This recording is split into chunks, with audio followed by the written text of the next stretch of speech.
I got that techno on my mind and I can't stop.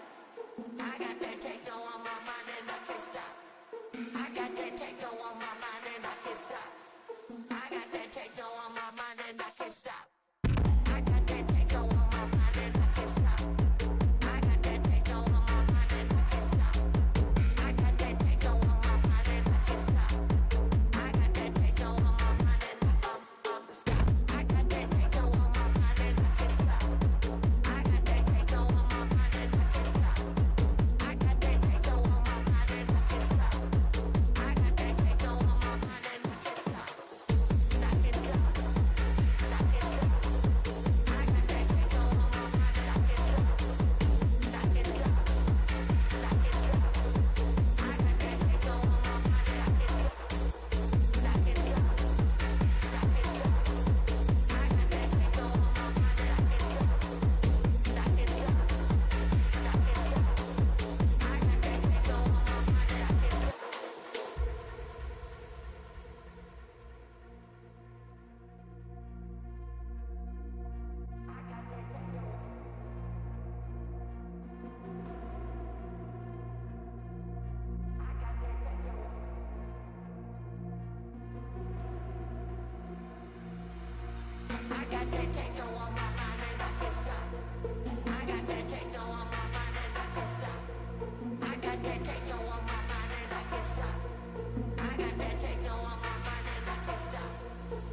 got that techno on my mind and I can't stop.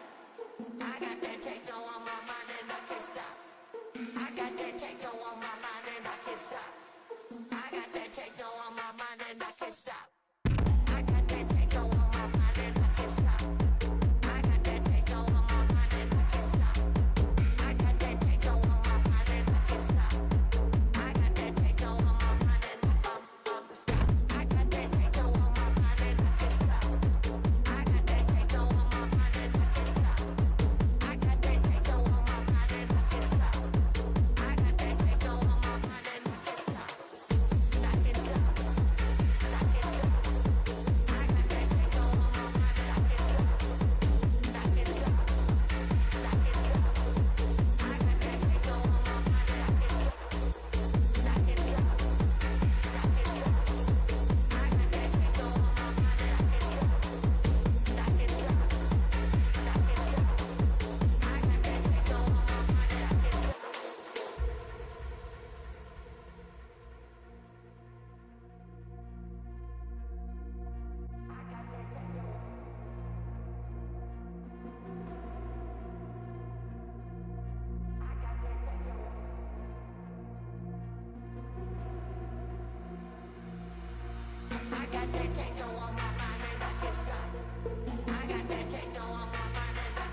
we are going to be heading into map number 5. And before we do, we have ourselves some interesting stuff to set aside. And it is still me, Papa Bob. It is Zach above. And, you know, we're going into map number 5. We are having a reverse sweep on the line here. And, you know, Asterisk here could be making an extremely large tribute going into the grand final against ItsMeViko, who started good, but not so much of a continuation. And we also have some interviews here getting ready. Zach, how are you doing, by the way?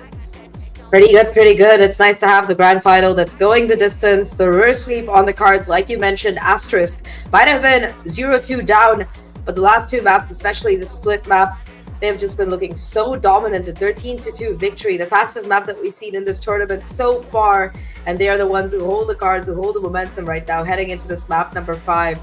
Bind, I mean, I don't know about this. It's a map that really tends to reward a lot of good team play, and it seems like in the last 2 maps at the very least, Asterisk have been the ones to kind of find that damage, especially this duo of Caramel and Yush. They've just been stepping up so huge in so many of these maps. Either way, they'll bind. Last map on the cards here. We're ready to go into Agent Select.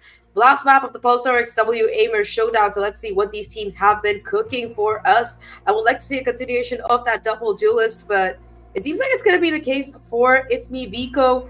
Finally, locking in that double duelist. Venka back on his role, switching over from the controller. Techno back on familiar territory as well, but on the opposite side, it is just going to be Yush on Raze. They've continued to have that double controller. No steady Sentinel, although Caramel is going to be filling that pseudo role. And I mean, again, it's similar to the comps that we saw on Corrode, and it was Asterisk the ones to come out on top in that confrontation. Yeah, 100%. We're going to be very persistent with this Viper because all the way from Corrode, it has been quite a successful pick. And double controllers here for ItsMeViko have been quite nice. I'll be giving it to them. Again, they've been really working around it nicely. And now combining that with aggression from the previous map, if we continue this tempo going into this last one, I think Asterisks might be quite a forceful team. But there's a nice little jet to be, or nice little Skybird to be sent forward. Does pick up a bit of a flash, but in the end, not much more value than besides a bit of confrontation. Just kill him through here. Toxins going up. That's next. That's gonna be Caramel to try and bring it back right now. Astra still with the numbers in favor, doing hell of stuff in the corner. Doesn't get spotted out quite yet. Nice little range shows to possibly find some chip, but yeah, it's gonna be Techno to find that first blood, bring things back down to a 3v3. The CT push stalled in its tracks, and Hoax still doing his best to make things count. LF has been completely unspotted. They know where Little Boy is, though. He is looking to get that damage. Crucial headshots to come through. Gets the first kill. The reload there. And Little Boy with the HP advantage trying to deny this defuse from coming through. It's all up to Hoax right now. We'll check out the defuse here, but yeah, Little Boy. In the end, a 3k4, the Brimstone, and the pistol for Asterisk once again starting off with success. Yeah, Forthbat really can be reckoned with. Again, this Brimstone was an absolute menace. Handling business with the right click over towards Showers, finding the second and the last. One enemy remaining. There was last a bit of support, player standing. as Risen was a distraction for Hoax to take his eyes off the Brimstone. That was the true menace in the very end stage. And Asterisk picking up their opening round, right? They're going to be able to get themselves a nice buy. I don't think ItsMeViko will really find any force buy here valuable, so they're just going to stick to pistols. 2 sheriffs that hope they can make wondrous plays with, but that's just about as large as this expectation goes. And now pushing for the orbital in the Showers. A lot of damage onto Techno, but he's able to claim it up. And again, that orbital strike going in for the long run of the match can prove to be very valuable.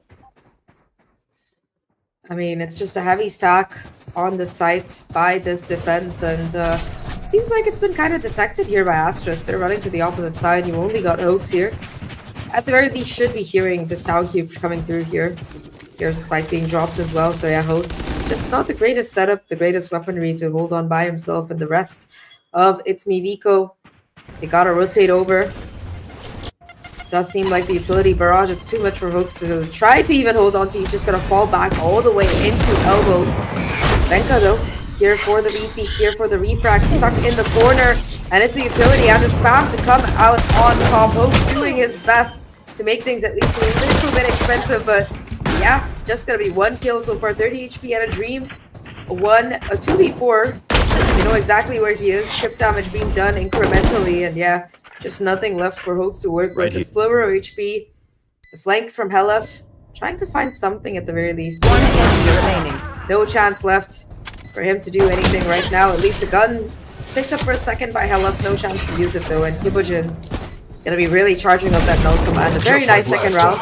They're able to keep most of their weaponry. And ItsMeViko, they gotta deny this bonus.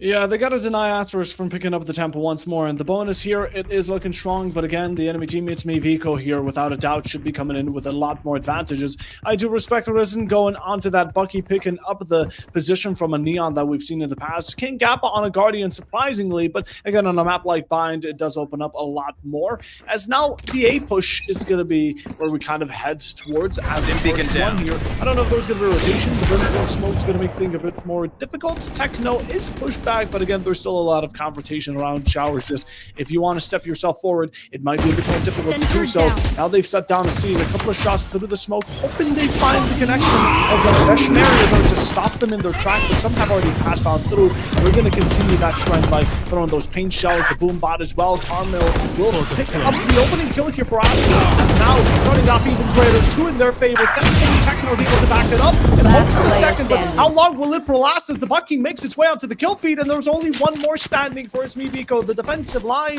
remains on its last pillar, the Brimstone, while the rotation being set in stone. The Spike looking to make its way around, but Techno here has the great potential of cutting it in half. Just pick up the gun, go for the kills. They're low on HP, just like yourself, but they do not expect you, or maybe, just maybe they do. Sound call is there. Look at Risen, pick up the gun, go for the confrontation, go for a couple of shots. Or blinded. Yash finds the last, and Asterisk with their 3rd round in a row. They're really starting to run away with it, and we highlighted this in the beginning of the series, the dangers of letting a momentum-based team like Asterisk start to run away with it. They showcased it on that map number 3, even better showing on that map number 4, and it's just them doing it all over again on this final map. ItsMeViko, economy broken. They do have the annihilation ready on Hoax at the very least, a couple of utility pieces available, but yeah, they took the fight head on and just weren't able to close it out. A lot of damage done, like you said, but aim just better from Asterisk. That last headshot from the Raze in particular just doing so much damage, and again, this combination of the KO as well as these lurks from Caramel just completely shutting down this defense. It's been incredible so far coming in from them. A bit more commitment towards this B side. Again, there has been sound towards A, and we have 4 players on it. On the defensive, ItsMeViko will need to set aside a bit more values towards B because there's only one player holding it down, and it's the Yoru standing alone. 1 is the loneliest number, and again, Asterisk are going to offer up 5 to fight it through. They don't recognize this is a great opportunity to take, and they might be a bit too late upon it. As the Sheriff peeks out for a moment, they're going to be sending out the Falcon, finding a flash maybe, but there is going to be damage from Venka, who finds the backstab onto 2. The Sheriff is doing wonders. The flash to support the team. Boy able to pick up 1, has now left in a 1v2. You have to save your teammate. Risen's able to pick up 2. It's all left down to Hoax, who finds the right tap, and of course, the annihilation fire to it will secure Viko their first round.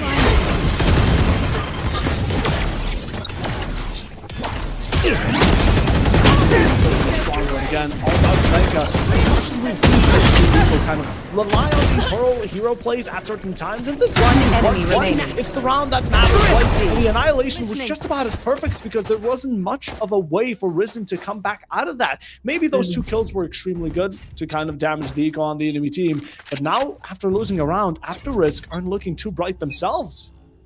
100%. Yeah, just a very difficult round to lose when it's Viko able to win that Thrifty. Gonna make them very happy. They have the operator online, but not able to put themselves in the right spot quite yet. Forced to fall back. Again, this barrage of utility has been so convincing here. For the Showers push. Still have this operator though, and Venka gonna actually be able to climb out with that one. El Command pop though in retaliation right now. That means no utility gonna be available, and Kappa actually uses a little bit of Sundami to get away from Wuhal and E4 as Yash and Little Boy both find a kill apiece. Molly gonna push them off this angle, and Kibujin with an El Command takes up all of the CT space. Once again, Asterisk, the one with the numbers advantage, the ones in the post plants, and I mean, Helef at least able to find the first kill onto Risen. The flash doesn't connect, and this operator still looking to be a menace. Yash around this triple could be that difference maker right now, and yeah, I mean, the trades just don't come through. Helef finally gets one. Here come the Seekers. Imogen spots out Hoax here in this heaven angle, doing a bang-up job of keeping him from coming through, and Hella has to try to defuse right here. Half the defuse, not able to stick it though, and it just goes down all up to Hoax here in the 1v1. He knows where this player is, gets the headshot, and that's enough time for him to defuse a round that honestly ItsMeViko had no business winning. But yeah, the flank from Hella and Hoax just calm in the clutch to be able to close it out and even retrieve the operator that Venka drops on the edge so conveniently.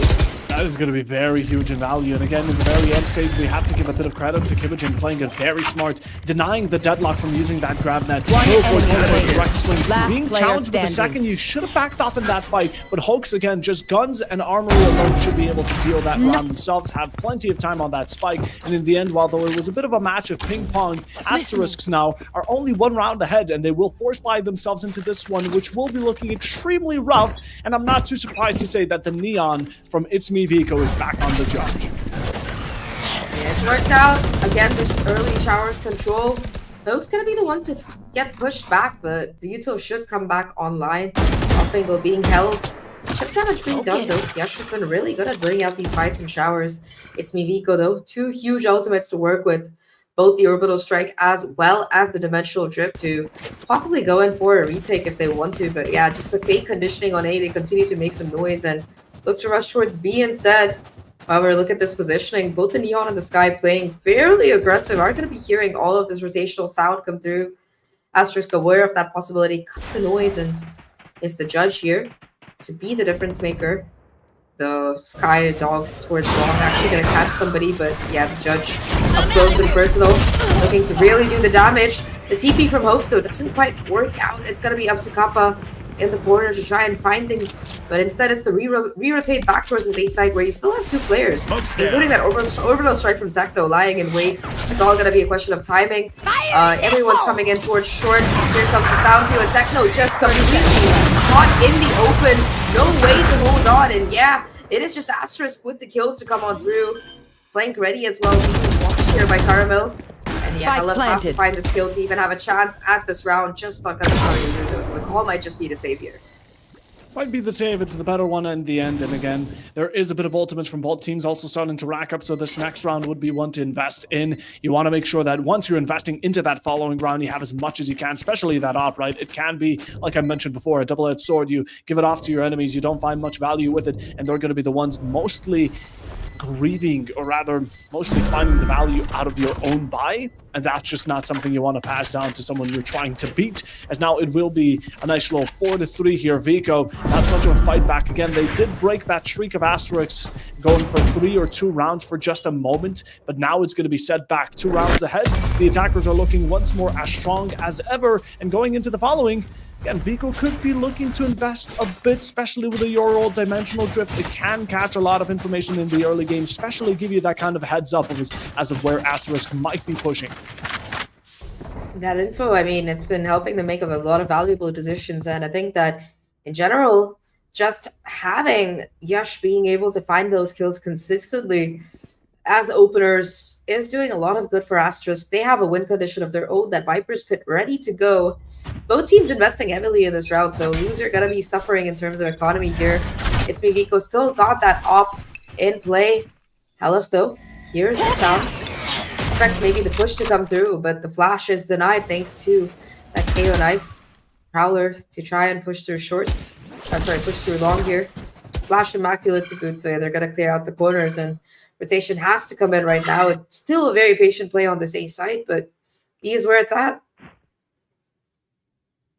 Carrying the spike, not the best of guns, but again, a first step must be made here.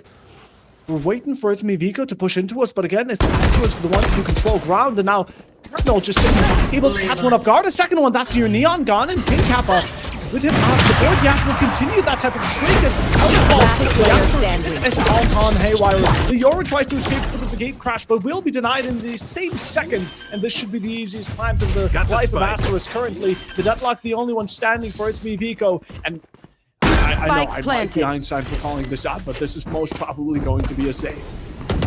Yeah, I mean, 1v5, one player tagged up. They didn't even need to use the Viper's Pit there.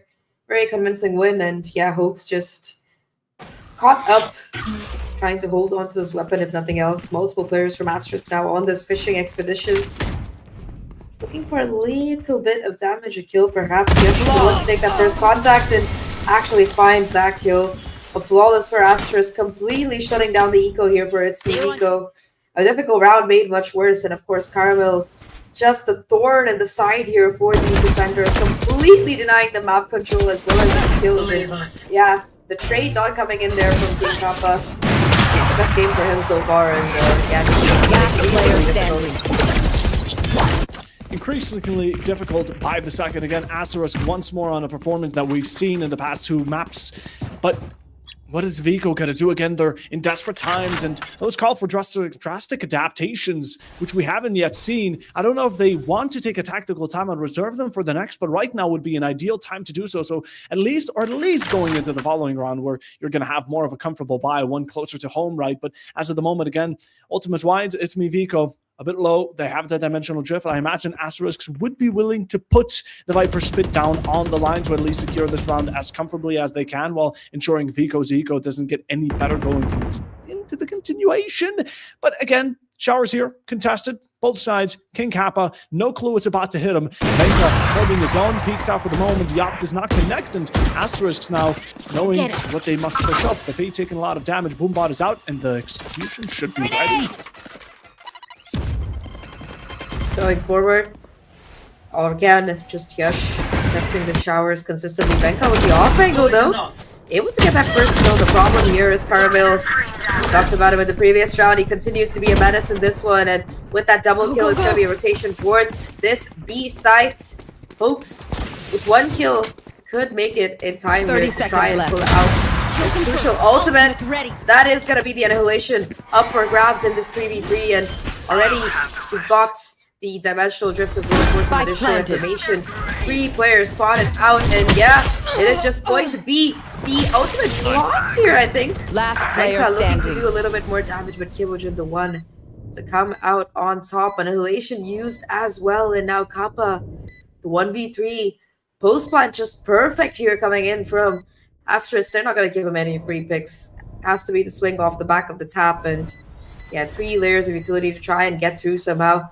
At least you're going to be able to retrieve a gun, but it's so little consolation with the scoreline starting to run away from you.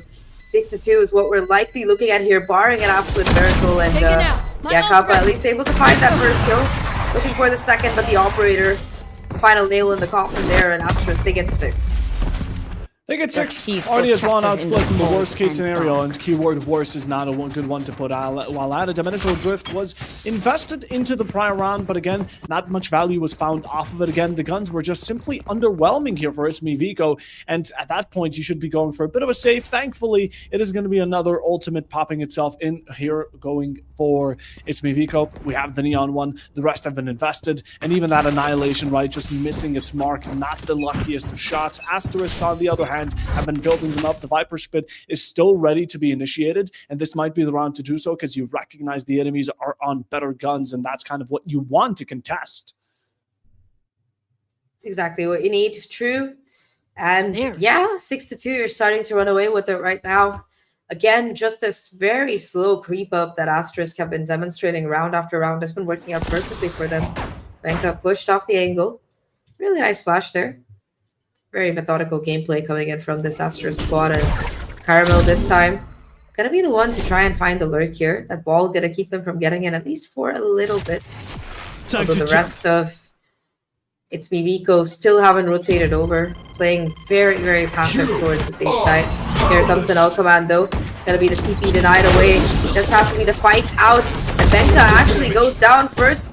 Hope's able to find the kill, although it is going to be the step through and the resurrection of the KO. Techno on site has to be the hero for his speed here. Able to get one, not able to get the second though, as the shorty from Ryzen comes through. And yeah, just a little bit too late as Kappa. 7th round for Asterisk, and my god, this reverse sweep, they seem to be the ones completely in charge. Yeah, they didn't really like how things kicked off going into the first 2 maps, and they said, you know what, we're gonna return it tenfold. We're gonna go for the largest reverse sweep the grand finals over in India have ever seen, and they are saving no no prisoners going into this one. We're taking a look at the players right kills-wise as well. There isn't a huge disparity between the first and the last. There is consistency. Although we take a look at ItsMeViko, Hoax has on 9 kills. King Kappa has barely surpassed his first. Yeah, it's been a rough map for Kappa. To be fair, it's been a long day. I'm at big first. I mean, it's hard to have the stamina to play through, but it seems like Asterisk, they're the ones who have rediscovered there as well. ItsMeViko are the ones flagging behind, just stuck in this vicious economic cycle. Left more often without a gun than not. And yeah, it has to be some pretty sharp shooting coming out so far. This Viper wall has just been really useful to be able to steal up here. Neon has to be able to win this fight, but it is going to be the ult from the Neon to try and corner this Viper at the very least. That's a gun that you're able to garner for yourself, but beautiful shots from Yash to find kill after kill. A 3K on the round already for him, and yeah, Kimojin happy to clean up house there. Yash is just woken up completely in these last couple of maps, and yeah, that momentum is just unstalled here. Shocking! This is not much that we're seeing here. Again, ItsMeViko. I'm not saying these types of things to Last player standing. because we've seen them do good. We've seen them do better. We know they have more to display, but right now, Asterisk aren't really being shut down. 2 rounds for ItsMeViko, and they're going to need 2 more for an 8-4 split again. Even that split alone is already rough to look at. Yes, Asterisk are on the attacking side, but that's not something you should lean on. As Yash now, with a showstopper, could be pulling out those satchels, going for an instant pop-up, but rather a shot will be more than enough for him to work. The gun in his hands can deliver domination, and so it does. 2 opening kills here. Even though Viko returned 1, the showstopper has now made its way. His core's onto site and is looking for the next target. Showers cleared. Look at the amount of ground and pressure it has put into the players of ItsMeViko. Even though in the end it doesn't really find any kills, it still gives the ground security over to Asterisk, because now the post initiated. We have the plan down. Final 3 are looking to make up for it. The Viper spin will finally be sent. It has been being held behind chains for such a long time. Now it's time for this player to make his showing, but Yash is going to be taking away all the glory. On the podium joins Kimojin with the last standing. Hoax looking to make up for it, but there's someone right around the corner lurking beneath. Will be Caramel, who has always been the one to deny flanks, deny these backstab plays, as Asterisk played the 9th round within this first half. 4K for Yash on the previous one, and 3K on this one, and yeah, the Rays just absolutely finding huge impact. Showstopper came through on the previous round, and yeah, I mean, the way it's going, no chance for it to charge back in this one, but Kimojin still 2 off the null command. Could be an ult that could come into play. Same with Risen and Lil Boy with a couple of kills each, or Spike Plants. They can get it down, but Asterisk, they're the ones in the lead here. 9 lead confirmed, possibility at a 10 to half, a little bit of karma, you know, similar to their previous first map. And again, Yash is the one to find that opening kill. Venka getting a little bit greedy, gets punished for that. We're forward. The boy Elster onto Alex Case. As again, the opening for Asterisk. One we've seen in a small repetition, but Techno now fighting back and taking out the tyrants of the prior round. Yash will fall, so we don't see the same performance, the same 3K from that raise, which again, absolute astounding times for Asterisk. But right now, they're getting stepped up to it. ItsMeViko right now, it's their last round to kind of try and play Asterisk like a fiddle. King Kappa right around the corner. They don't check their nooks and crannies. That's one gone, but you try to get the stun and you're caught off guard. Kimojin just before he's in that stun, he finds the kill. Now we can see the orbital strike, and it's that was close here for Kimojin, just a bit too close for comfort, I could say so myself. And ItsMeViko now, ult invested, 2 players remaining. We're going to need to fight out an all-brutal war here. Techno out from behind, able to pick up on 1, the second to connect, that's the 3rd one. Can we have the quad? Yes, we will. Techno, an unstoppable force, throughout that orbital, but in the end, made up for it with a 3K. Was his orbital as well, just popping it right before that null command hit and being able to isolate these picks. Find the timing out of U-Haul as well to find all 3 of those kills. Very nice shooting, and a little bit of renewed hope here for ItsMeViko, ending things on a 9-3 instead of a 10-2. Yeah, I mean, it could have been a cleaner half, but at least if they can win this pistol, they're going to make things look a little bit closer. That said, though, I mean, I think we do have a little bit of tech issue coming in from one of these teams. So while we sort it out here, what do you think are the chances of a comeback here for ItsMeViko? Oh, very low. I have to be realistic. If I'm enemy remaining. I would put it all on Asterisk. I would put my family, my dog, my house on Asterisk. But ItsMeViko, you know, I'll be honest, if Asterisk have done this great of a reverse sweep going into a comeback, who am I to say that ItsMeViko can't? True. I mean, this is the final that it looked like ItsMeViko were going to have a pretty easy time on, especially with that lead on map number 2. But Asterisk definitely said it might look like it's over, but it's not over till it's over. So who knows? Maybe you're right. ItsMeViko could try to make a comeback here, and it starts with this pistol. That said, Asterisk, I mean, it's just been an insane showing coming in from their top 3. Yash in particular, multi-frag after multi-frag, but Caramel as well. Just that lurker, that menace in your back, the knife that's waiting to stab you from behind. And he's gotten so many of these crucial lurk kills. Now, going to be the one on this defensive side. And Viper is looking even more oppressive. Just that pseudo sentinel ready to make things increasingly difficult for you to get through. Asterisk have so much utility right now with this double initiator, double controller comp here.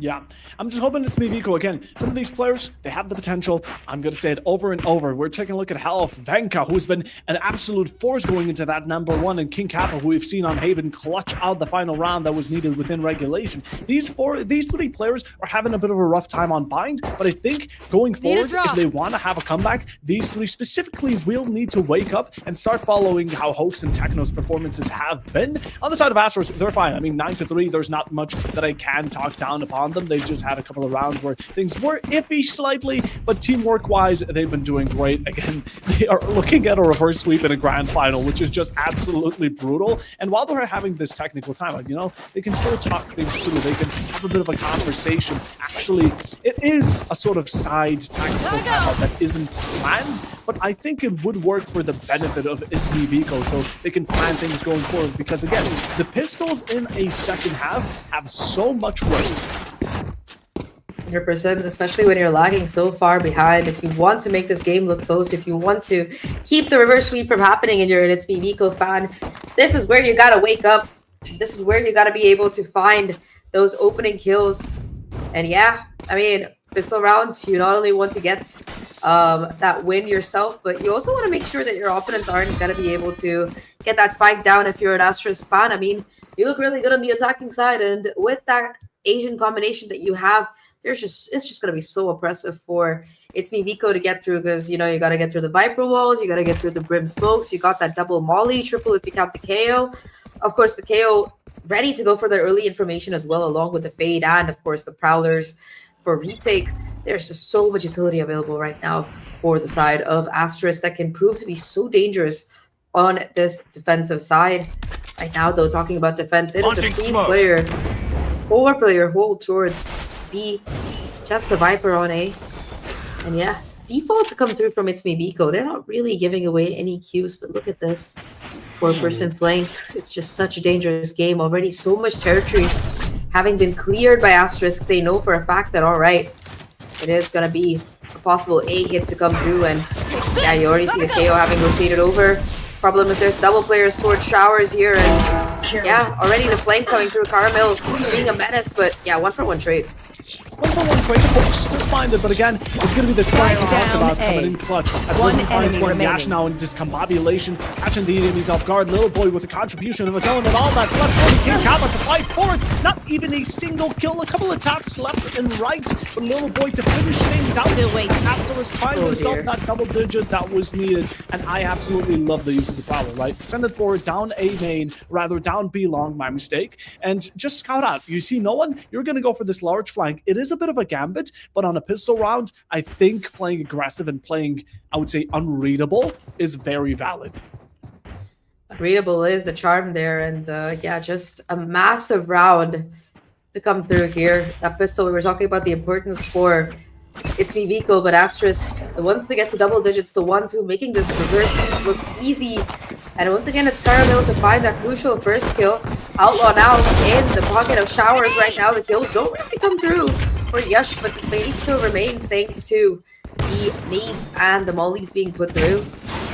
Immediate runaway. They know there's at least 3 players towards this A site, so yeah, the rest of ItsMeViko happy to try their chances. Maybe it's going to be a bit easier on the B side, but the problem is there are still 2 players holding fairly aggressive lines here.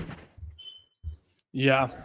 And not only that, but they're also holding lines with utility with better guns. All odds are against ItsMeViko right now in the 11th round. They're just lurking around the corner. Risen peeking out, going for quick jiggles. Takes a bit of damage. It says that's enough. We're going to back off here. We're going to reset the tempo. Play a bit more safe. Sends the Haunt tease. Pulls out the Spectre. 2 are dropped by the flames of Little Boy. The Molly sent forward, and it claims 2 whole souls. It's now what are the rest of us going to do? Back themselves in. One they enemy don't take out remaining. Risen, at least until Host is gone. The contribution against the pat on the back from this man has been absolutely insane. 30 seconds. Hopefully it's going to be able to carry him to granted victory as he picks up 1, but that's all he's good for. And Asterisk will be on their 11th round. ItsMeViko. It's just a shame seeing them. 1 enemy remaining. Yeah, just the Brim Molly completely cut off the side. I feel like with the smoke being there, they just couldn't make their way out of it. So, unfortunate circumstances, at least Techno able to find a little bit of chip damage, but still, that round being a win for Asterisk is going to feel great for them. ItsMeViko, their comeback starts here and now if they're going to be able to do it. 8-round deficit between them and Asterisk. They have a long way to go. And so far, at least these pushes coming out of Asterisk have just been going unpunished. Risen now, though, getting that early info again. It's going to be the Haunt broken before players get spotted, so no info about exactly how many players. Here comes the Sky Dog, though. Actually going to be able to stun this player, so yeah, Risen stuck between a rock and a hard place. Actually staying alive somehow. Finally, Venka gets shut down. King Kappa as well, going for that explosive kill. Double opener Spike there planted. for ItsMeViko, and they get the spike down. They get the spike down now. 3 players from after this. This is quite the rare occurrence as it even goes down worse. And King Kappa finding Little Boy here will be quite the great opportunity. Yash seeking for a couple of taps with the Bucky again. Not the best gun to work with, but at this point, Asterisk with their final 2 players might as well just be trying to lock Viko in a spot where they're forced to push them. The Phantom is going to make its reveal. Just for now, though, no one really peeking from Viko. They're playing a safe game, and I respect it. Oaks in the meanwhile swinging, and it gives away the information the final 2 players, Asterisk, are trying to go into this game that's being set up by the Deadlock. One enemy remaining. Away, but there's still health right around it, and you didn't consider that a viable option. A second swing from him. Can we find the headshot for a nice little tertiary objective? A couple of taps, the wall bank to finish it out, and a flawless from ItsMeViko. Again, it's a lot of these rounds are very, very Asterisk sided, but when ItsMeViko win, they win in dominant fashion. You just gotta win a few more of those to make this comeback even look possible. But yeah, it's a couple, yeah. Just a 7-round deficit. I guess round by round is how you want to term it. Still very much a doable possibility for sure. But yeah, I think ItsMeViko, they have a long road to go. And on the opposite side, Asterisk, they're using this as an opportunity to charge up those ultimates. Remember, that was the bonus round. They didn't have the greatest guns, but now they're going to be having their full buy coming in. Asterisk, again, just contesting the showers angle so convincingly. All of these heavy stacks, they're really finding their safety numbers, and ItsMeViko, they have to be very careful how they pick apart this defense. And so far, at least, it's been very difficult with Venka. Huge opener to start off with, takes out Kibujin. And I mean, sure, the KO knife caught a couple of people, but that just might be false information as the rotation from ItsMeViko is back towards A. But look at this, Oaks with the angle. Possible double push to come through. If he can take down Yash here, it's all going to be a question of timing. And Yash is the one to succeed and gets the spike control.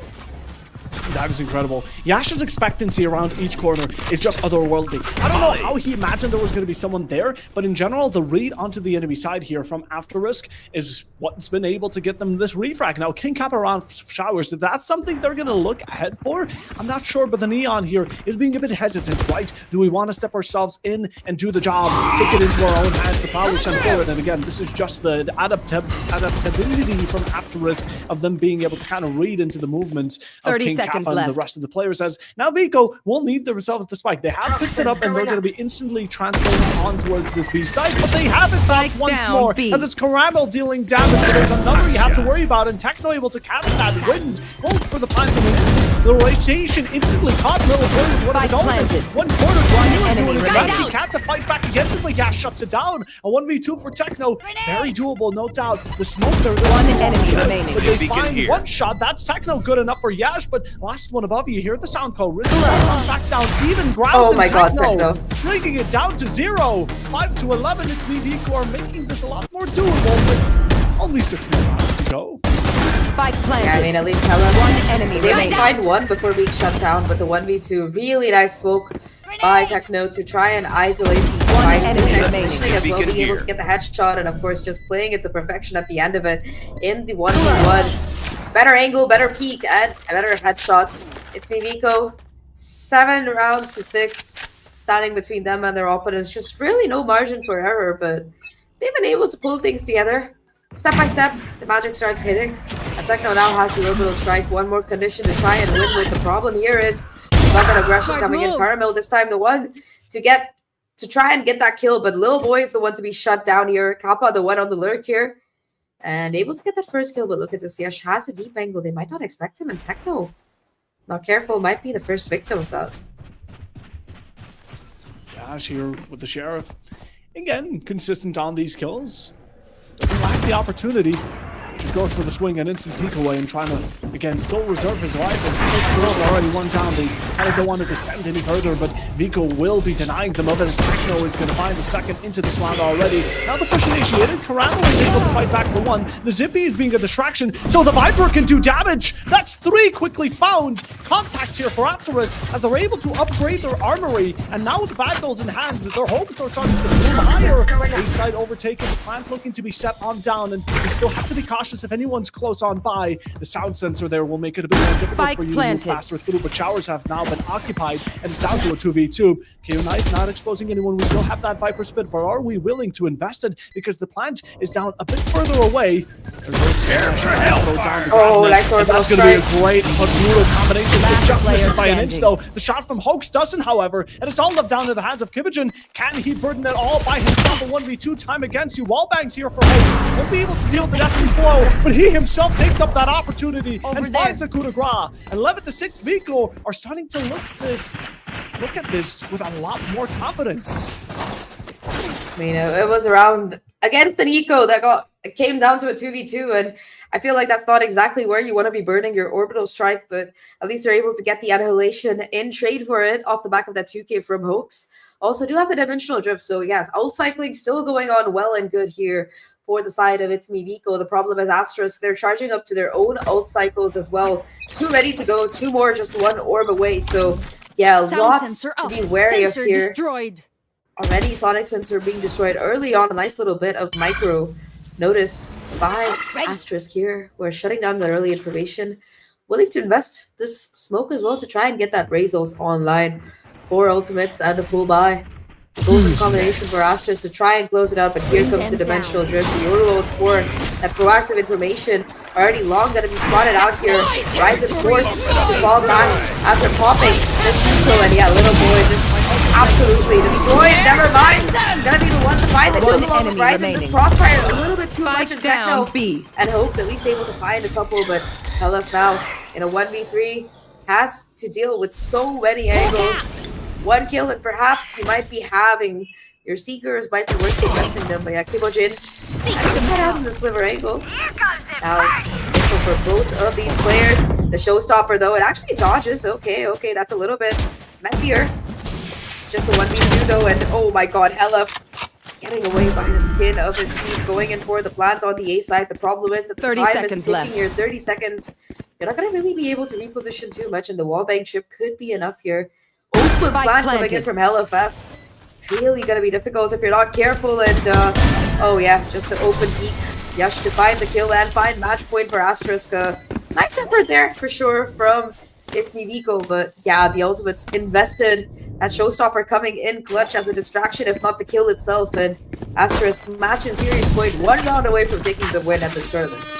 Yeah, sadly so. It must be a bit of a heartache, right? Starting to kind of regret the not saving the Match sequence point. for that actual plant on the A side. It would have been nice to know where the players lie so you wouldn't have your scalp exposed to the player on heaven. But in general, it is what it is. Coulda, woulda, shoulda. We move on and go next. 12 to 6 right now. After us, Asterisk are still 2 times on the score that MEViko currently have to offer. And right now, we're going into a full buy from both these teams, right? But it is 12 to 6, and there's not much of a flaw that can be afforded from the attacking side.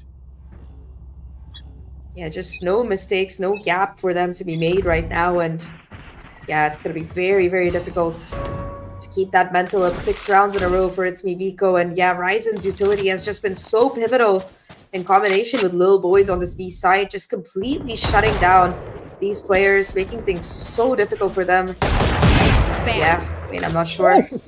Beautiful shot from Ryzen there. Kappa just gets absolutely deleted, and yeah, 4v5 in the first 20 seconds of the round. That is, sometime RNG just takes the wheel. In the meanwhile, though, as a full push initiates, it's going to be Hella to return the favor. Although a flash and KO combination, it seems like you're a bit too late to the party because Techno's on an off angle, has found two of you already. Asterisk taking the risk of swinging in double. Now it's MeViko going to punish him heavily for it. Yash, last one standing here. It seems like Venka going to surely make it work.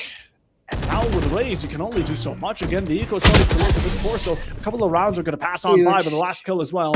Elder just to finish things out, 7-12. Plant also going down on the opposite side of the map, by the way, but the last player had no clue of it. 5 more chances for Asterisk to close it out, but ItsMeViko. They are still fighting, they are still alive, and they still have a bye. It's Asterisk who are the ones to be broke this round. Caramel's still holding onto that Viper Spit, hasn't really found the right opportunity to use it. Maybe just saving it for a retake, possibly. An attempt to stick the spike, but yeah, 4 ultimates having been used in the last few rounds, just leaving very little in the tank left for both of these teams. You do have, of course, the overdrive available from the Neon for a little bit of early space, but now at least it seems like Asterisk, they realize that the push is coming towards A. Again, just prioritizing the farming here for the ults. And yeah, just doing their best to find the damage right now as Kappa is going to be the one to find the first Venka with the shorty. Gets stuck in the corner. And oh my god, he was in find the refract to boot. So that is 2 guns that are retrievable right now in the showers area. Ryzen with the flank though gets caught out here, and now 3v2 for ItsMeViko. ItsMeViko hold the power position. And the last 2 players being shut out towards shower side, even sandwiched in from their way of trying to contest short. As Techno again recognizes he wants a couple of kills, he's going to hold them if they want to approach it from a different direction. And they're going to do exactly that, but might be in like you have that outlaw. It's going to be taking the first fall, a second swing spotted, just picking your leg out to bait out a very wide and fast swing, which catches Techno off guard. So Yash is able to punish the player of not hitting those shots, but the spike is about to detonate, and Hoax is being held at base, so he might have to take that blow, either that or a bullet to the face. Second one to follow along, but Hella fights back nonetheless. The spike, you're going to get away for it for now. That teleporter coming in quite handy as it's MeViko claiming their 8th round. Really, really nicely played there. And yeah, 4 rounds standing between them and this overtime. 4 more chances for Asterisk to be able to win things out here. Again, this time, they're going to have the economy to work with, a little bit of a difference maker. On the opposite side, though, I mean, Helif is one off of the Seekers, could be some valuable info. Caramel, though, I mean, I would like to see a proactive Viper Spit. I feel like that could really be useful in shutting down a couple of these lanes. But yeah, it is just gonna be... Yeah, there we go. The Viper Spit coming in towards B long. Very, very crucial ult here. An area that I feel like ItsMeViko have been able to find some success off of if they try to push into B, but gonna challenge them back towards A. Off angle from Ryzen. Yash there with the backup. 1-for-1 trade, but here comes a showstopper. Yash able to actually find the kill and still staying alive here. Looking to do the damage. The molly to push him out of the angle, and Techno capitalizes to find that kill, but still a 3v3.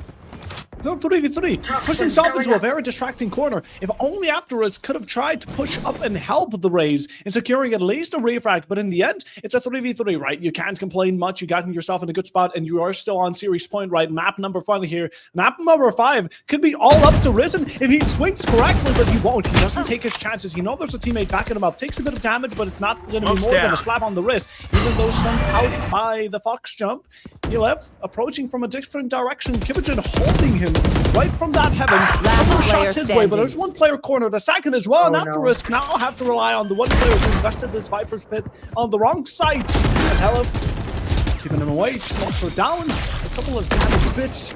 Snakes, but Caramel can only do so much again. This is not a situation worth fighting. Might as well go for the save. Could be a better option. As again, Asterisk, you want to keep at least one of the following 4 rounds for yourself. Toxin screen down. Still plenty of chances left to win it out here. Maybe try to find a little bit of damage because you're starting to let side of ItsMeViko build up the economy, build up those ultimates, as well as Hoax has yet another annihilation heading into this next round. 3 rounds and suddenly ItsMeViko, they are making the comeback look possible. They are making the comeback look easy. And yeah, 3 rounds. I mean, they definitely have a chance to try and close it out here. But they're running out of chances for sure. Asterisk now again, bit of an economic deficit. Gonna make things a little bit more difficult for them. Stingers in hand though, I mean, I feel like, yeah, with the null command, this could definitely be a round that could be very crucial because you've got so many of these ultimates you want to burn out of ItsMeViko's hands in this round, even if you don't have the greatest buy. So that is going to be the goal here if you are an Asterisk fan. But yeah, Sheriff's in hand, Stingers in hand. Going up. Nothing really catching anybody quite yet, but it definitely, they want an A execute, and already nice crunching through showers. They hear the double TP, so it's going to be an immediate repivot towards short. Reposition, right? Go for the safe and sound, because playing close range against pistols might be a bit dangerous. You miss out on those shots, gate crash before anything comes from bad to worse, and now also a rotation towards the B side. So again, it is being read by Asterisk. They're going to set aside their fate to try and help out the 2 players already standing there for B since the very beginning. One of them being Little Boy, who again has that molly, which has been a bit of a diminishing factor for Viko for quite a while. And now being on center forward, the Annihilation will find Little Boy, so no molly for him. Joins to find one to go rather, but second, third, and it's all going against Asterisk as they just can't find any winning initiation.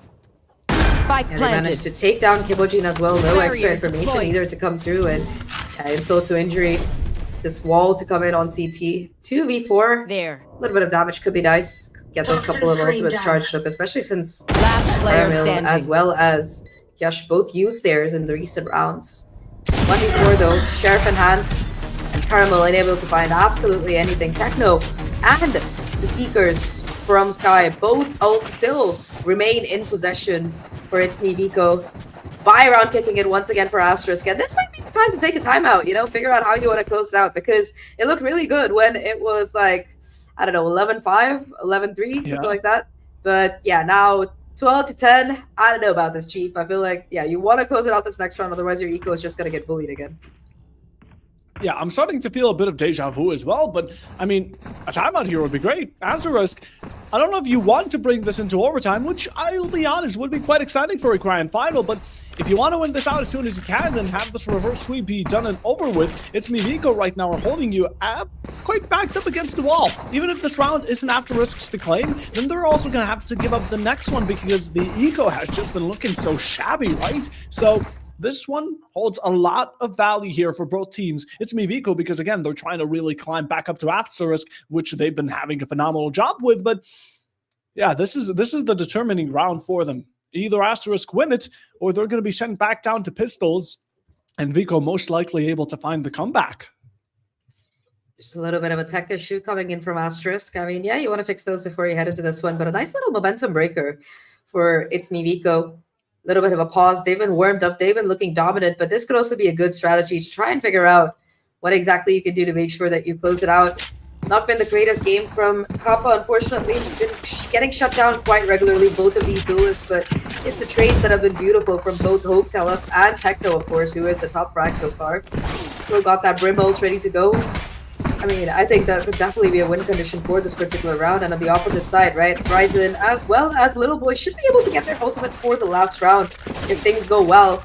But you want to be sure that you can close it out in this one, because look at your money, everything in the kitchen sink being invested in this particular one by Asterisk. A very interesting play.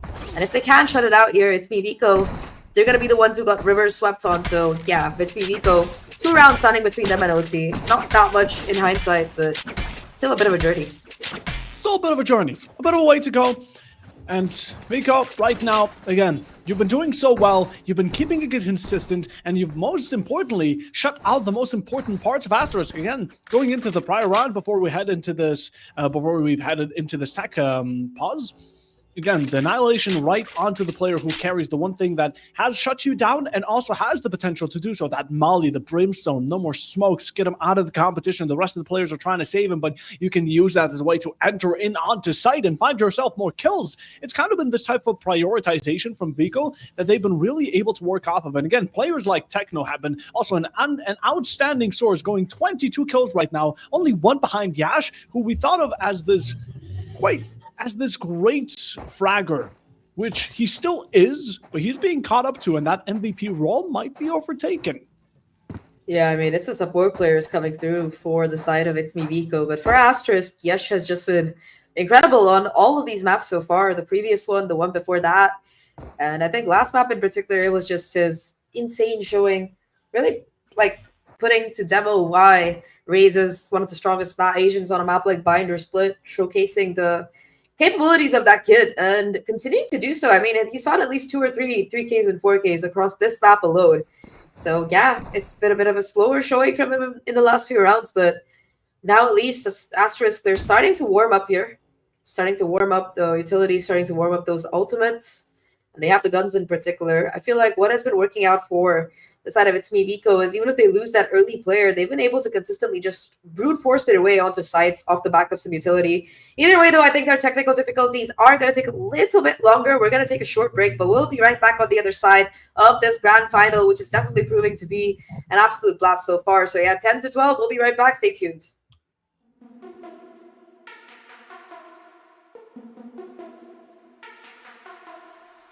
I got that techno on my mind and I can't stop. I got that techno on my mind and I can't stop. I got that techno on my mind and I can't stop. I got that techno on my mind and I can't stop. I got that techno on my mind and I can't stop. I got that techno on my mind and I can't stop. I got that techno on my mind and I can't stop. I got that techno on my mind and I can't stop. I got that techno on my mind and I can't stop. I got that techno on my mind and I can't stop. I got that techno on my mind and I can't stop. I got that techno on my mind and I can't stop. And I can't stop. And I can't stop. I got that techno on my mind and I can't stop. And I can't stop. And I can't stop. I got that techno on my mind and I can't stop. And I can't stop. And I can't stop. I got that techno on my mind and I can't stop. And I can't stop. And I can't stop. I got that techno on my mind and I can't stop.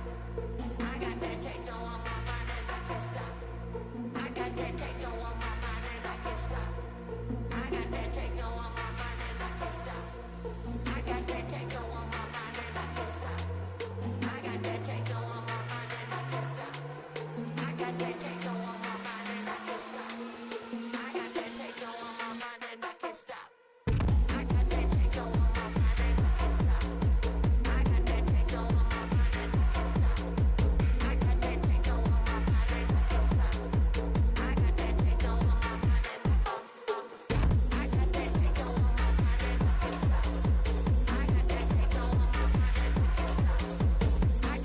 techno on my mind and I can't stop. I got that techno on my mind and I can't stop. Welcome back, everyone. We have the game back here. Map number 5, heading the distance right now. ItsMeViko on the verge of the comeback of the century, coming back from that deficit. 7 wins out of the past 8 rounds here, and now they still got a couple of ultimates ready to work with. Tech difficulties have been dealt with. Asterisk, the ones with the full buy once again. This time around, though, I mean, look at this. 3 players towards B. Not going to be pushing up, though. Playing a little bit more passive than we're used to, and Kibojin, the one to hold that off angle to try and get that peak. Kappa is there along with the rest of the team. They're just going in for the dry peak right now, and Knife immediately destroyed. Here comes the Seekers. That's going to be the giveaway that the backstab is coming through. They're going to be using this ultimate though, and yeah, I mean, between this, it's going to be huge if Caramel doesn't find that move, but he does. How you got the Flame to come in to boot here. Oh my god, Ryzen finds that kill. 2v3 situation. Asterisk still with the numbers, but ItsMeViko able to get the spike plant down, and Caramel gets taken down here. Hoax has to win out this fight. Expects his players towards CT. Sonic sensor tripped right now, and yeah, I mean, there's a player towards Heaven as well. Hoax just stuck between a rock and a hard place. Helef knows there's a player in Heaven. It's all going to be a question of timing and the question of damage. Helef finds the first, looking for the second, but no, it's all up to Hoax right now in a 1v2 to try and keep his team's hopes alive right now. clock is ticking. Going forward, one of these players is incredibly low. All you have to do is be able to spam it through, and oh my god, Yash is just sticking the defuse. It's gonna be it. Asterisk, they make the reverse sweep 13 to 10. Defenders win. They win things out here and deny ItsMeViko the comeback on map number 5, and they are your champions here at the Pulsar X Waimers Showdown. Yeah, 13 to 10. They finished that out. It was getting a bit close, and this is once more a similar thing that we saw from Viko going into Haven. But Asterisk didn't get just about as close, although they won it in the end. This is the reverse sweep they were looking out ever since that map number 2 was an unable comeback. And Asterisk, even through the semifinals, displaying great results, but now even a greater achievement, one that isn't thought to be, well, at least possible in such situations, but they proved us all wrong. They came back in map number 5, and they made sure that all their exhaustion, all their energy put into the reverse sweep, the comeback was well worth it, as we have ourselves the last map bind finished. And again, they played it really well towards the very end. The aggression was fine. Towards the utility side of things, I couldn't have expected less, and well deserved to Asterisks. They get it done, and they get it done in style here. I mean, it was such a slow start here on this map for ItsMeViko, and sure, they were able to come back towards the end, but the damage had already been done. It's just a very difficult situation to come back from, I would say. And yeah, I mean, overall, it is going to be ItsMeViko.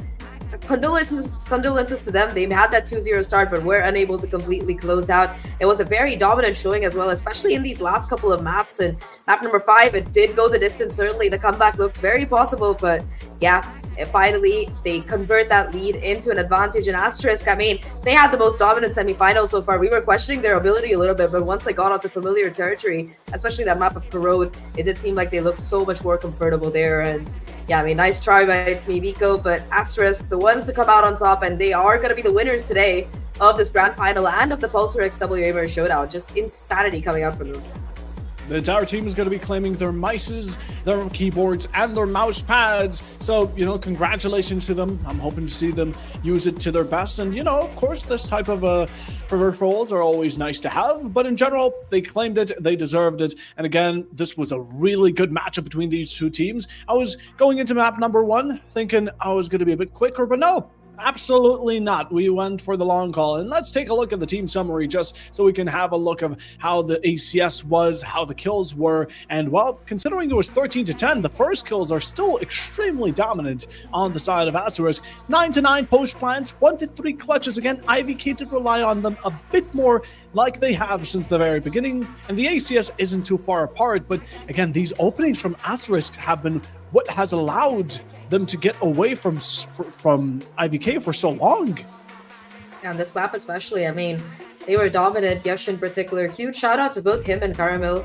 Caramel on that attacking side, just being such a menace on the lurks, just shutting down all of these pushes coming in from IVK. And I mean, whichever side you put him on, Yash has just been popping off today. So yeah, overall the first kills, better conversions off the back of it, and even though it was a very close map by the end of it, that initial damage that Asterisk were able to do with that 7-1 start or 8-1 start, it's gonna be everything that they need to be able to close it out here. Let's take a look at the leaderboard though to see who is gonna be the match MVP coming out on top in terms of that ACS. Yeah, pretty sure it's gonna be Yash coming in here for the side of Asterisk. 305 on the race, 4 first kills, exactly what you want to see. And I mean, Techno, we talked about his trading before, but this time around, I mean, yeah, just the duelist diff to come through here. Both Venka and Kappa, quieter games for them. So, yeah, Asterisk gonna be the more dominant team on top. Yeah, Venka and Kappa, again, we've seen them display really good rounds at certain times, but there just wasn't any consistency. Again, with Venka, we've seen them pull off a double, triple kill to kind of turn around towards IVK's favor. But in the end, if that would have been shown for a bit more than a couple of rounds, maybe Asterisk wouldn't have been in the winning spot. But that's to look in the past. Right now, we have ourselves the winners. Again, Asterisk coming with 13 to 10, and the MVP, we already know who is going to be, as of course, they've been the ones to kind of be very proactive through all 5 maps, and even towards the last one, Yash has always been the one kind of at the very top, although Techno, not bad stats either, but again, the MVP will be Yash and no one else. And 1.5 KD, 305 ACS, just reaching that 300 mark with 23 kills and a well-deserved spot. Yeah, it's nice to see here. Very, very dominant performance from the Rays, and a lot of those first kills, I mean, they had 15, so 4 of them are going to be just off of the Rays here. All of these maps as well, like you said, just very, very consistent player. I mean, overall series MVP, I would have to give it to either him or Caramel. I mean, in terms of the opening frags and being able to consistently find multi-kills, Yash definitely comes out on top. But I feel like in terms of raw impact, Caramel was just always in the right place at the right time. So many clutches, so many crucial opening kills, and yeah, just a lot of damage being done across the board by these players of Asterisk. It just felt like, there was a lot of momentum in the beginning for their side of their opponents, but they just weren't able to convert it through. And yeah, I mean, little bit painful for them to come this far and not be able to push it to an overtime, but a sigh of relief, if nothing else, for the side of Asterisk here, who are able to come out on top in the end. Either way, we still do have our interview coming. We are going to be having Inthra, the coach, as well as Helef joining us on this side. We're just getting them in and getting them geared up so we can hear from them how exactly they did it today, and ask them a little bit of questions about their gameplay and their experience in this tournament so far. Going to be very interesting to hear from Helef as well. He's just been consistently one of those players in that second line to be able to try and clean up here whenever the rest of his team wasn't able to do it. So also like one of the veterans of the South Asian scene at this point. So going to be interesting to see how it is for him being a part of this team and winning out the first offseason events, I think, for these guys. Yeah, 100%. I mean, honestly, going into this interview, it's going to be quite exciting. I would have loved to talk to some of the players coming in from ItsMeViko because, again, those first two maps were so much of a difference going in towards that third, fourth, and fifth that I would want to know the perspective of what went wrong. But rather, we're going to actually ask, or at least I know I want to ask Asterisk, what went right? What changed, right? What was the big up-and-coming difference that kind of turned the tides around, what allowed them this reverse sweep in general, and how the mental was looking? Because again, after map number 1, I wouldn't be too confident with the score we were given, but going into Haven, it seems like they were still very persistent, energetic, and very excited to be here, and in the end, it very well paid off. 100%, yeah, just investment paying off here big time, and very nice executes as well. I feel like the strat book here for the side of Asterisk looked a little bit deeper, especially on these last two map split in particular. Even though it was their opponent's map pick, it did look like it was a dominant showing coming in from Asterisk. And yeah, the momentum off that map, as well as this last little pause, really enough to let them close things out here on this map number 5. Reverse sweep, it's rare to see them for sure, but this time around, it's nice that they were able to come through on top. Yeah, 100%. And again, Asterisk, they worked hard for it. They got it. They managed not only their utility, but their kills very wisely. Even though there were a couple of clutches, it's the fact that they didn't rely on them that ended up giving them the win. And now, as we have had a bit of a short moment of talk, it's time to talk to someone else besides just the casters. Let's get the interview ready. As again, we have none other than Helef and Inthra. We're going in with them. And firstly, congratulations for your victory. You guys did amazing and caught us all off guard with your reverse sweep. And I just want to ask, how are you feeling now that you've won?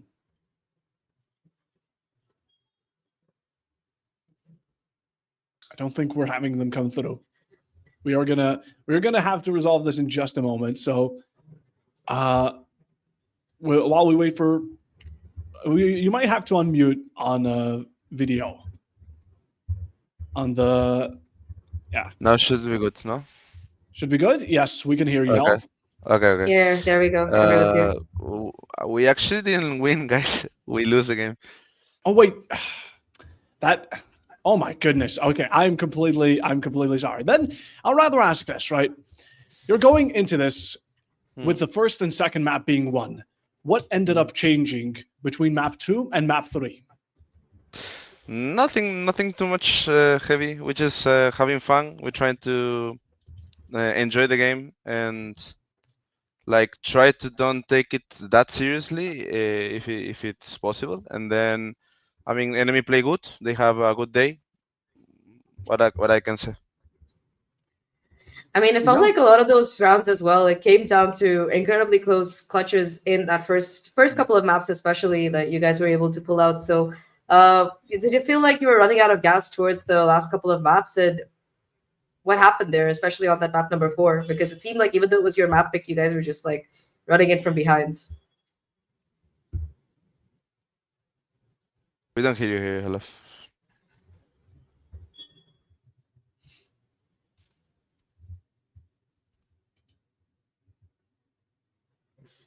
Jack? Me now. Yeah, hello.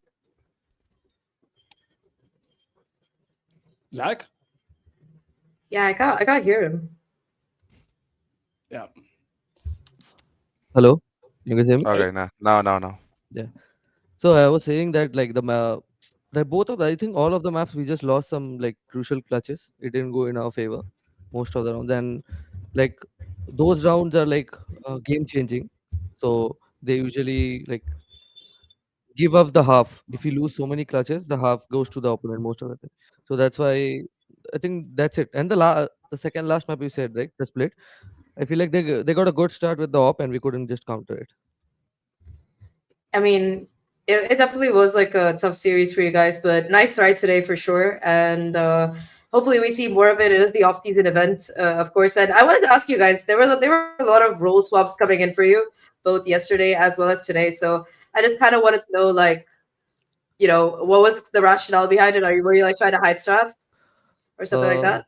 I think for us, like we wanted to try out different things, and like we were just deciding our comp on the fly. On like before the map, we were just deciding what to play. We wanted to have fun, and like we thought we could win it, but the opponent played good, and we just lost some clutches. I think that's it. I Fair enough, think guys. I think Oh, I sorry. think when you don't play like the comps you normally practice, you full depend on the clutches and individual things. And I think in that point, the enemy had a better day than us, and that's it. It's not really a complicated thing, you know. Mhm. Any other questions, Fuffo, from you? No, I'm good. Well, anyway, guys, thank you. Thank you for joining us today. Nice try. And it was a lot of fun watching for sure, especially that comeback on map number 5. So, Yeah, yeah, congrats on the new Thank you so mouse. much. thank you, thank Thank you, you so thank you for much. having us. Have a good. Bye bye. Bye bye. All right. And now we're going to go forwards towards the new winners interview. We got a bit of the inside going in towards Viko right now, and it of course, right, it was a rough point for them. They didn't really change much. It was an adaptation coming in from Asterisk, but they still gave it their best. They were trying to play up to the best of their availability or as much as they could, but in general, it was sadly not enough. We also get to see that, from the coaching side of things, they are still talking things through, but overall, it is GG's, and I'm looking forward to seeing how the winners are going to react. I mean, yeah, it was a definitely exciting series for them. I want to know about their mental and how it went from being 0-2 all the way up to getting that 3-2 on the finish line. The reasons behind that map number 4 being so explosive, whether they did some homework, in general, like a little bit of the rationale around a couple of the comps that they were running, and just overall how they prepared for this, because it seemed like they were very well prepared, especially on that map number 5. Yeah, 100%. They went with all these maps being very strong. Again, it was just that map number 1 that ended up catching them off guard. Even Haven was solid, again, because that was a bit of that reverse sweep showing already. But in the end, when we came down to map number 5, the results show themselves. And Asterisks in general, I mean, they were a lot more consistent. They were stronger. And now we're going to be slowly setting up again the winners interview so we can get the insight from them. I do believe we're going to be having Risen and one more. So overall, this is going to be just a good time to also kind of get their perspective. And I mostly once more want to see, since, towards the loser side, here, they didn't change anything. So something must have changed over for Asterisk. Be good to hear from the horse's mouth for sure. Yeah, it's going to be Kimojin and Ryzen joining us for the interview once we have them ready, plugged in, and ready to talk about what happened today. Either way, though, I mean, it was a really, really nice showing coming out from them, especially a lot of times when you're already 2 maps down, it's going to be very difficult for them to be able to make that reverse sweep happen. It's happened so few times in VCT history as well. Most of the time, you even lose team around map number 5. But here we go, heading into the interview right now. Firstly, guys, congratulations on your win today. We already pulled this once, but this time I think we're talking to the right people. So yeah, good job on your win today, guys. And I wanted to kind of ask you my first question. At what point today did you know that you were winning this event? Did it feel like at any point you were struggling because you were down 0-2 and stuff? Hi, thank you guys. Uh, we were down 2 maps, but then after we won, yeah, what? Yeah. You hear me? Yes. Yeah, we Yes. can hear you. Okay, we were down 2 maps. After that, we won 1 map, and from there, the energy kept going up as we destroyed in the split map, the third map, I think, or actually the fourth map. the Mhm. energy kept going up, and it translated into bind as well. Then we actually knew in the game of split, we were like, we are gonna win this because we were playing so good. I mean, yeah, Split, I think one of the best showings, best maps that we've seen in this tournament so far, most dominant map that we've seen from, I think, any team over the course of this weekend. So my question would be to you about Bind. For a second, it looked like they were going to be able to come back here. And yeah, I mean, got all the way to 10-12. So what did you guys tell yourself during that little break when you were fixing stuff? What did you do to keep the map from going away? In bind, Yeah. it was like this guy's electricity was gone, and he had only 25 minutes to Oh, finish the game. Otherwise, his PC would shut off. So we were like, yeah, we just close it out right now, because after that he'll be gone. modern problems require modern solutions. Yeah, just Yeah. good that you were able to end the game that fast. Pafo, any questions from you? I just want to wonder, like, was there anything drastic happening between map number 2 and 3, or did you just continue playing normally? Honestly, I feel like we were just unlucky in the first two maps, and mechanically, I was down a bit. We didn't really change much. We just kept playing like we used to play in scrims, and yeah, we won. All right, fair enough. Got warmed up and went into it. Again, congratulations to winning. Firstly, I imagine you're going to be very happy with your peripherals. And of course, we look forward to seeing more from you. But in general, that will be our interview set and done for now, as we're going to be once more given a bit of a sign off. Because again, we have been having a great event. The grand final, all 5 maps were absolutely great. But, Zach, all things must come to an end, even the good ones. 100%. Yeah, I mean, thank you for an eventful best of 5, guys. You guys were awesome today. Congratulations on your win and being able to keep that mental and that energy going, like you said. So yeah, congrats on your new peripherals as well. But yeah, that's going to be it from us for today. These are your winners of the Pulsar X Waimers Showdown. Congrats again, Risen and Kibojin. Individual MVPs as well. I mean, across different maps, it was a different player stepping up each time. So yeah, Kibojin might be quiet here, but he definitely stepped up in that corrode with that Fade gameplay. Not just today, other days as well. Yeah, 100%. And, well, I think, like, with that, we can start giving a goodbye. Everyone, thank you so much for playing. Again, the players, once more, congratulations. But even second place or not, everyone did amazing. It was a fantastic, fantastic set of matches. And, of course, everyone who watched came to support your teams and, of course, just came to stick around. It was very grateful of you. I do also want to thank the production and, of course, Zach for joining me on the desk. I think it was a pleasure to cast with you. And with that, I wish you a great rest of your day, evening, or afternoon, as we're going to have to say goodbye. Bye-bye. Have a nice day.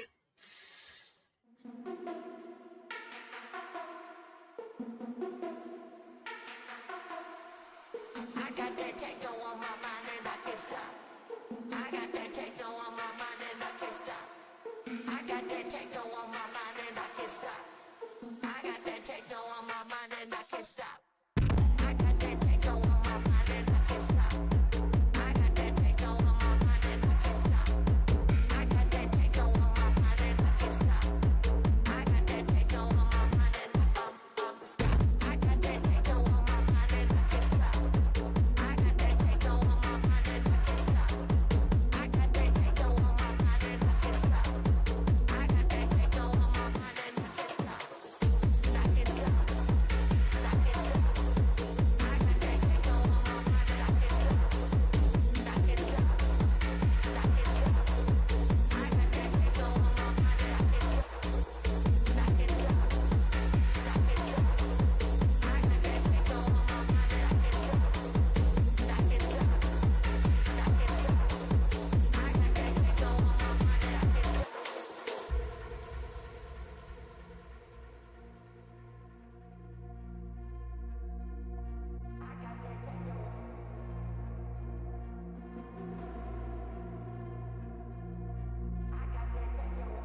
techno on my mind and I can't stop.